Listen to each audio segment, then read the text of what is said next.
कितने बजे आ गए आप लोग? 6:10 रोज 6:10 पे आ जाते हैं? अरे कभी 6:12 भी होता होगा, 15 मिनट, लेकिन 6:10 पे ही आ जाते हैं। चलिए बढ़िया है, आप लोग 6:10 पे आ जाते हैं English language skill development program के तहत अंग्रेजी सीखने के लिए, है ना। और इस समय हम लोग जो चर्चा कर रहे हैं, क्या चर्चा कर रहे हैं? इस समय हम लोग सेंटेंस की चर्चा कर रहे हैं। किसकी चर्चा कर रहे हैं? सेंटेंस की, ठीक है।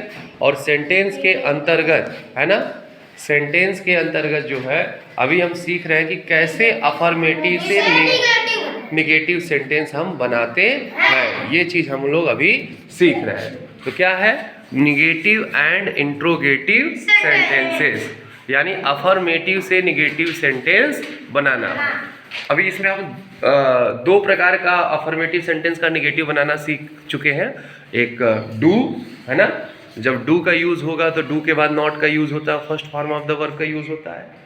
और एक प्रेजेंट इंडेफिनिट टेंस में डज, किसका?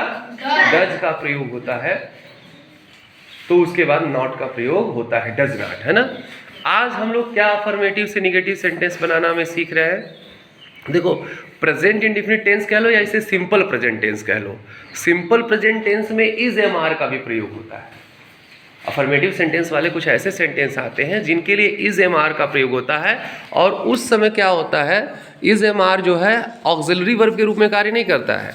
इज एम आर जो है लिंकिंग वर्ब के रूप में कार्य करता है, टू बी वर्ब के रूप में कार्य करता है, मेन वर्ब के रूप में कार्य करता है।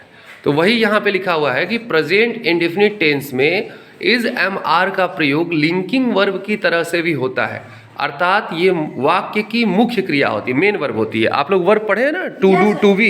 वर्ब कितने प्रकार का होता है? 4 प्रकार का होता है। कौन कौन सा? Transitive verb, intransitive verb, linking verb, helping verb या ऑक्सिलरी वर्ब। हाँ, बहुत अच्छा बताया। Transitive verb, intransitive verb, linking verb, और चौथा है हेल्पिंग वर्ब या ऑक्सिलरी वर्ब।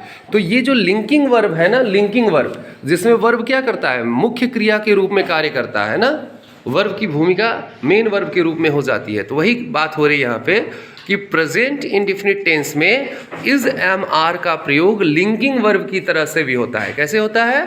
लिंकिंग वर्ब की तरह से भी होता है, अर्थात ये सेंटेंस के मेन वर्ब के रूप में कार्य करता है। आप जानते हो अगर सेंटेंस हमें फॉर्मेट करना है तो उसका स्ट्रक्चर कैसे होगा? Subject plus verb plus object, आगे अदर वर्ड है तो प्लस अदर वर्ड। तो यहाँ पर देखो, इज एम आर एक कॉन्टिन्यूअस टेंस में यूज होता है, वहां तो इज एम आर के बाद मुख्य क्रिया कुछ और होती है और उसमें आईएनजी का प्रयोग होता है। लेकिन सिंपल प्रेजेंट टेंस में क्या होता है, जब इज एम आर का हम प्रयोग करते हैं तो वो लिंकिंग वर्ब या मेन वर्ब के रूप में प्रयोग होता है।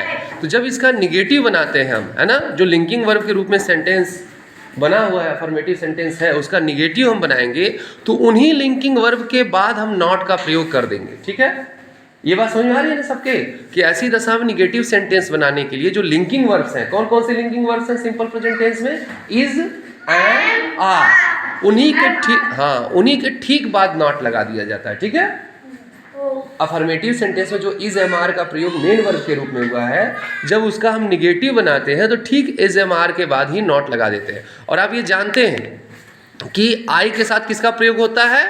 आई एम का। तो आई के साथ आई एम का प्रयोग होता है तो यहाँ नॉट का प्रयोग हो जाता है, आई एम नॉट।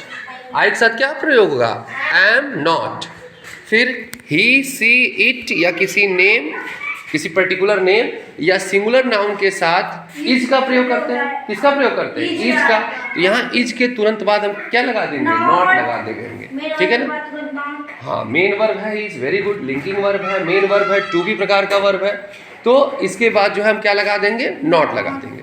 तो ही, सी, इट, नेम और सिमिलर नाउन्स के बाद जो इज आया है उसके तुरंत बाद हम नॉट लगा देंगे। फिर देखिए यहाँ पे क्या दे रहा है? We, you, they.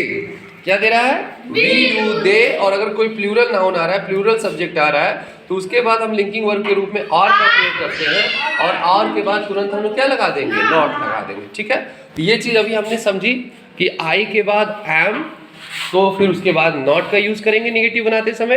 He, C, it या किसी नेम या सिंगुलर नाउन के बाद जो इज का प्रयोग हुआ है उसके बाद भी हम नॉट का प्रयोग कर देंगे। और वी, यू, दे और प्लूरल जो सब्जेक्ट्स हैं उसके बाद भी हम आर का यूज कर रहे हैं तो उसके बाद नॉट लगा देंगे। अब कुछ एग्जांपल्स हम लेते हैं। ठीक है, अफर्मेटिव सेंटेंस और नेगेटिव सेंटेंस के हम कुछ एग्जांपल्स लेते हैं। जैसे अफर्मेटिव सेंटेंस का सिंपल प्रेजेंट टेंस का ये वाक्य है, जिसमें एम मेन वर्ब के रूप में यूज हुआ है, लिंकिंग वर्ब के रूप में। जैसे ये कहा जा रहा है आई एम पुअर, क्या कहा जा रहा है? आई एम पुअर, मैं गरीब हूँ। ठीक, अब इसका निगेटिव बनाना है, कैसे बनेगा बताइए? आई एम नॉट पुअर, ठीक है, मैं गरीब नहीं हूँ। बहुत अच्छा, वेरी गुड। एकदम बाद नोट लगा। हाँ, मेन वर्ब एम के बाद क्या लग गया है? नॉट। यहाँ पे जो आई एम पुअर, मैं गरीब हूँ, तो यहाँ पे हूँ का जो भाव आ रहा है ना, वो मेन वर्ब के रूप में आ रहा है, टू बी के रूप में। मैंने बताया ना, वर्ब का स्वरूप दो प्रकार का होता है, एक टू बी, एक टू डू। एक करने का भाव होता है और एक होने का भाव होता है। ठीक है, किसी काम का करना या होना बताने वाले शब्द ही क्या होते हैं? वर्ब होते हैं। तो यहाँ पे एम बता रहा है वो चीज, आई एम पुअर, मैं गरीब हूँ।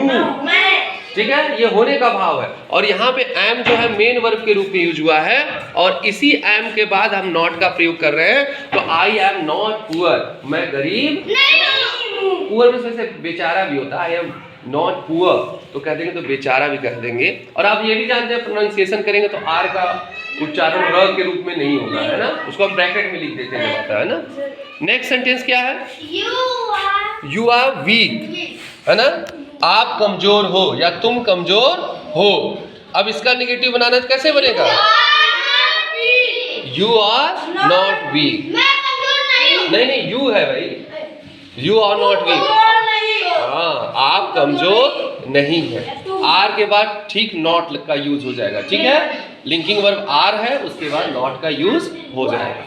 नेक्स्ट सेंटेंस है सम मैंगोज आर स्वीट, कुछ आम जो है मीठे हैं।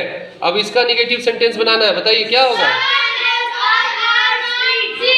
सम मैंगोज आर नॉट स्वीट, है ना, कुछ आम मीठे नहीं है। आर के बाद नॉट लगाया ना, निगेटिव हो गया ना, निगेटिव होगा तो नहीं का बोध हो जाएगा। तो सम मैंगोज आर स्वीट, कुछ आम मीठे हैं, और सम मैंगोज आर नॉट स्वीट, यानी कुछ आम मीठे नहीं है। फिर कह रहा है अंश इज इंटेलिजेंट, अंश जो है क्या है? बुद्धिमान है। अंश क्या है? इंटेलिजेंट है, अंश बुद्धिमान है। अब इसके बाद तुरंत नॉट का प्रयोग हो जाएगा, तो क्या लिखा? अंश इज नॉट इंटेलिजेंट, अंश बुद्धिमान नहीं है, उसमें नॉट का यूज हो जाएगा। इसके बाद किसका यूज हो जाएगा? नॉट का। तो यहाँ पे था कि अंश इज इंटेलिजेंट, अंश बुद्धिमान है, और इसके बाद नॉट का प्रयोग किया कि अंश इज नॉट इंटेलिजेंट, अंश बुद्धिमान नहीं है। तो आज हमने निगेटिव एंड इंट्रोगेटिव सेंटेंसेस के अंतर्गत जो अफर्मेटिव से निगेटिव सेंटेंस बनाना सीखा, उसमें हमने सीखा कि प्रेजेंट इंडेफिनिट टेंस या सिंपल प्रेजेंट टेंस में इज एम आर का प्रयोग लिंकिंग वर्ब की तरह भी होता है। ठीक है, जैसे कॉन्टिन्यूअस टेंस में ऑक्सिलरी वर्ब के रूप में तो होता ही होता है, लेकिन ये लिंकिंग वर्ब के रूप में भी होता है। इसका अर्थ ये है कि वाक्य की मुख्य क्रिया मेन वर्ब के रूप में इज एम आर का प्रयोग होता है, और ऐसी दशा में निगेटिव सेंटेंस बनाने के लिए इन वर्ब्स यानी जो इज एम आर है उसके बाद हम नॉट का प्रयोग कर देते हैं। जैसा कि आप जानते हैं कि आई के साथ एम का प्रयोग होता है, तो आई एम नॉट हो जाएगा, और ही सी इट या किसी पर्टिकुलर इंडिविजुअल नेम या सिंगुलर नाउन्स के साथ इज का प्रयोग होता है, तो वहां पे निगेटिव सेंटेंस बनाते समय इज नॉट हो जाएगा। वी यू दे, ठीक है, और प्लूरल नाउन्स या प्लूरल सब्जेक्ट के साथ आर का प्रयोग होता है, तो वहां पे आर नॉट का प्रयोग हो जाएगा। यहाँ पे कुछ एग्जांपल्स हमने लिए, जैसे था आई एम पुअर, तो ये हो गया इसका निगेटिव सेंटेंस क्या हो गया? I am not poor. You are weak, इसका निगेटिव सेंटेंस क्या हो गया? You are not weak. Some mangoes are sweet, इसका हो गया some mangoes are not sweet. Ansh is intelligent, Ansh is not intelligent. बेटा एक चीज और ध्यान देना है सेंटेंस बनाते समय, कि आप जानते हैं कि जो असर्टिव सेंटेंस है, असर्टिव सेंटेंस का ही दो प्रकार होता है, एक अफर्मेटिव सेंटेंस और एक निगेटिव सेंटेंस। ये पूरा अगर हम पढ़ रहे हैं तो ये असर्टिव सेंटेंस है। ध्यान ये देना है कि it begins with capital letter and ends with full stop. ये कैपिटल लेटर के साथ शुरू होगा और फुल स्टॉप साथ एंड होगा। जैसे यहाँ पे आई के साथ शुरू हुआ है, फुल स्टॉप पे एंड हुआ। जैसे some mangoes are not sweet, S capital letter के रूप में शुरू हुआ है, फुल स्टॉप के साथ एंड हुआ। दूसरी बेटा एक चीज ये कहना है कि देखिए गर्मियों का मौसम आया है और आप कोल्ड ड्रिंक वगैरह पियेंगे। कोल्ड ड्रिंक एकदम ही मत पीजिए, लीवर के लिए बड़ा नुकसानदायक है। इसकी बजाय आप लोग वाटरमेलन खाइए, तरबूज खाइए, नींबू पानी पीजिए, है ना, लेकिन कोल्ड ड्रिंक ना पीजिए। दूसरी चीज़ ये है कि देखिए धरती पर पानी का संकट है, वैसे तो पानी ज़्यादा लेकिन पीने वाला पानी कम है, तो पानी को बचाना है, ठीक है। दूसरा एक चीज़ है पेड़ लगाना है। पेड़ ही हमारा सबसे बड़ा मित्र है। अगर हमें जिंदा रहना है तो पेड़ों की रक्षा करना है, वृक्षों की रक्षा करना है। वृक्षों को न केवल लगाना है बल्कि उनकी सुरक्षा भी करना है, उनको जानवरों से या टूटने से पेड़ों को बचाना है। साथ ही हमें क्या करना है, प्लास्टिक का प्रयोग एकदम नहीं करना है, ठीक है, और अनुशासित रहना है, एक सभ्य नागरिक के रूप में हमको प्रस्तुत करना है स्वयं को, ठीक है। सड़क पर चलना तो कैसे चलना है, बाएं चलना है ना, ऐसे चलना है कि हमारे चलने से किसी और को दिक्कत न हो। घर पे या कहीं भी बाहर किसी अपशब्द का इस्तेमाल नहीं करना है, आपस में कभी मारपीट नहीं करना है। हम सब इंसान हैं, हम सब प्राणी हैं, तो आपस में क्या करना चाहिए, एक दूसरे से प्रेम करना चाहिए, ठीक है, समझ बात को। सबका सम्मान करना चाहिए, वह व्यवहार नहीं करना चाहिए जो व्यवहार हमको खुद बुरा लगता है। जो व्यवहार कोई दूसरा करे वो व्यवहार हमको खुद बुरा लगे, वो किसी से वह व्यवहार हमें नहीं करना चाहिए। दूसरा चीज, बार बार रोज रोज रिवाइज करते रहिए, रोज रोज पढ़ते रहिए, निश्चित रूप से सफलता मिलेगी। Try and try again, you will succeed at last. Thank you बेटा।